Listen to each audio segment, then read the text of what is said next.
Hello friends, transformer படத்தில் கார்ஸ்லாம் எப்படி ரோபோட்டாக மாறுதுன்னு சொல்லுங்கன்னு சொல்லி நம்மளோட வியூவர் ஒருத்தர் கமெண்ட் பண்ணியிருந்தாரு. ஸோ இந்த வீடியோவில் டிரான்ஸ்ஃபார்மர் படத்துடைய அனிமேஷன் எப்படி பண்ணாங்கன்றதை நம்ம பார்க்க போகிறோம். நீங்கள் இன்னும் நம்ம சேனலை சப்ஸ்கிரைப் பண்ணலாம், சப்ஸ்கிரைப் பண்ணிவிடுங்க. நான் ராஜா, வாங்க வீடியோக்குள்ளே பார்க்கலாம்.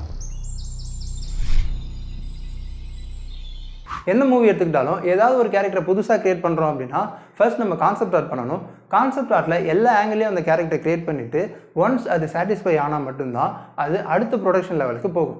டிரான்ஸ்ஃபார்மர் படத்தை பொறுத்த வரைக்கும் மாடலிங் டிபார்ட்மெண்ட்லேருந்தே சேலஞ்ச் ஆரம்பிச்சிருச்சு. இதில் வர ரோபோட்டிக் கேரக்டர்ஸ் எல்லாத்தையும் பார்த்தாலே தெரியும், அதில் நிறைய பார்ட்ஸ் இருக்கும். உதாரணத்துக்கு ஆப்டிமஸ் பிரைமை மட்டும் எடுத்துக்கிட்டிங்கன்னா அந்த ஒரு கேரக்டரில் மட்டும் 10,100 பார்ட்ஸ் கிட்ட இருக்குது. இன்னும் சில கேரக்டர்ஸில் அதுக்கும் மேலேயே இருக்குது. சப்போஸ் ஒரு கேரக்டரை ஒரே ஆள் பண்ணாங்கன்னா கிட்டத்தட்ட 4லேருந்து 5 மாதம் வரைக்கும் டைம் ஆகும். ஸோ ப்ரொடக்ஷனில் கேரக்டரை தனித்தனியாக பிரித்து நிறைய பேர்கிட்ட கொடுத்து அதுக்கப்புறமா தான் ஒன்றா அசம்பிள் பண்ணுவாங்க.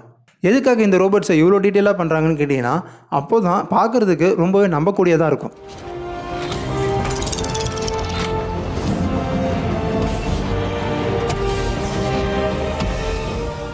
ஒன்ஸ் மாடல் முடிஞ்சதுக்கப்புறமா டெக்ஸ்சரிங், அதாவது கலரிங் டிபார்ட்மெண்ட்டுக்கு போகும். டெக்ஸ்சரிங் முடிஞ்சதுக்கப்புறமா ரிகிங் டிபார்ட்மெண்ட் போகும். இங்கே தான் இவங்களுக்கு உண்மையான சேலஞ்சே இருக்குது. இப்போ இந்த வீடியோவில் பார்த்த 3D மாடலிங்கிறது ஒரு சிலையை செய்கிற மாதிரி.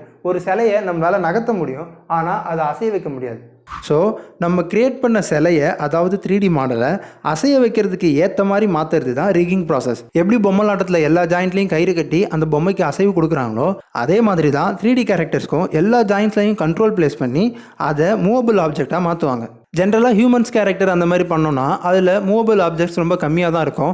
ஆனால் இந்த டிரான்ஸ்ஃபார்மர்ஸ் கேரக்டரை பொறுத்த வரைக்கும் இதில் இருக்க ஒவ்வொரு பார்ட்டுமே மூவ் ஆகிற மாதிரி தான் இருக்கும். ஸோ அனிமேட்டர்ஸ் அந்த கண்ட்ரோலை யூஸ் பண்ணி அவங்களுக்கு ஏற்ற மாதிரி அனிமேட் பண்ணுவாங்க. நம்ம பார்க்குறது என்னமோ ஒரு கேரக்டர் ஒரு வெஹிக்கிளாக தான் மாறும். ஆனால் ஒரு டிரான்ஸ்ஃபார்மேஷனில் கிட்டத்தட்ட 3லேருந்து 4 காரோட ஸ்பேர் பார்ட்ஸ் அளவுக்கு இருக்குது. இவ்வளோ பார்ட்ஸ் இருக்கிறதால தான் இந்த அனிமேஷன்ஸ் பார்க்குறதுக்கு ரொம்ப ரியலிஸ்டிக்காக இருக்குது. அனிமேஷனில் மூவ்மெண்ட் எல்லாம் ரோபோட்டிக் ஃபீல் வரணுங்கிறதால சில ரோபோட்ஸை மேனுவலாக கிரியேட் பண்ணி அதை மூவ் பண்ணி ரெஃபரன்ஸாக வச்சு தான் அனிமேட் பண்ணியிருக்காங்க. இந்த படத்தில் சில இடத்துல அவங்க ரியலாக கிரியேட் பண்ண ரோபோட்ஸும் இருக்கும், சேம் டைம் விஎஃப்எக்ஸில் கிரியேட் பண்ண ரோபோட்ஸும் இருக்கும். ஷார்ட்டோட தேவைக்கு ஏற்ற மாதிரி தான் விஎஃப்எக்ஸை யூஸ் பண்ணிப்பாங்க. ஃபைட் சீன்ஸ் எல்லாமே ரியல் ஃபைட்டர்ஸ் அண்ட் ஸ்டண்ட் மேனை வச்சு ஷார்ட் பை ஷார்ட் எப்படி வேணுமோ அப்படி ஷூட் பண்ணி ரெஃபரன்ஸ் எடுத்துகிட்டு அதுக்கப்புறமா அந்த ரெஃபரன்ஸ் ஃபுட்டேஜை வச்சு தான் அனிமேட் பண்ணி ரியல் ஃபுட்டேஜோட மேட்ச் பண்ணுவாங்க. இந்த படத்தில் ஒவ்வொரு கேரக்டருமே டிரான்ஸ்ஃபர்மேஷன் ஆகும்போது ஒன்று கார் டு ரோபோட், இல்லை ரோபோட் டு கார், இப்படி தான் டிரான்ஸ்ஃபர்மேஷன் ஆகும். அந்த காருக்குள்ள இருக்க எந்த பார்ட்டுமே ஷேப் மாறவே மாறாது, அது எல்லாமே ஒரே ஷேப்பில் தான் இருக்கும்.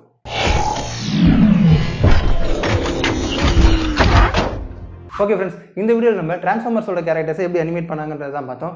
இதை தவிர்த்து இந்த படத்தோட மேக்கிங்கில் நிறைய இன்ட்ரெஸ்டிங்கான விஷயம் இருக்குது. இது எல்லாத்தையும் நம்ம இன்னொரு வீடியோவாக பார்ப்போம். நீங்களும் நம்ம லிட்லா சேனலை சப்ஸ்கிரைப் பண்ணலாம், சப்ஸ்கிரைப் பண்ணிடுங்க. நான் ராஜா, பாய்.